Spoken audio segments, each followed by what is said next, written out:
Donc, la première chose qu'on doit faire avant de faire un demi-tour est de s'assurer d'être dans la voie de gauche.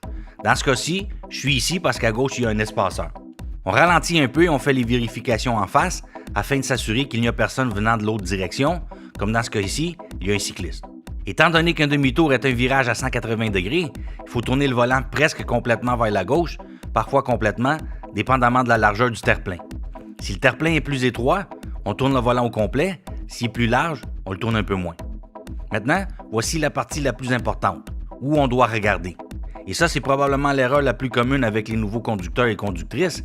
Ils regardent toujours devant dans les virages. On ne regarde pas ici, on regarde ici. En d'autres mots, on ne regarde pas où la voiture est pointée, on regarde où on veut aller.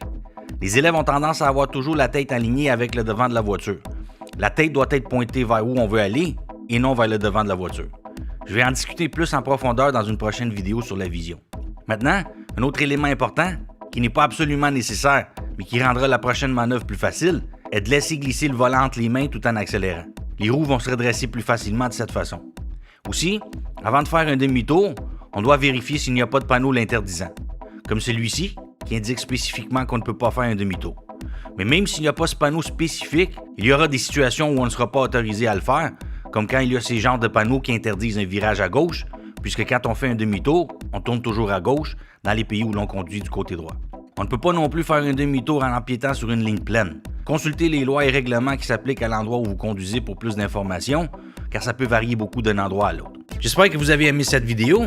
Likez et abonnez-vous si ça vous tente. Si vous avez des questions ou suggestions, n'hésitez pas à les écrire dans les commentaires. Bonne route!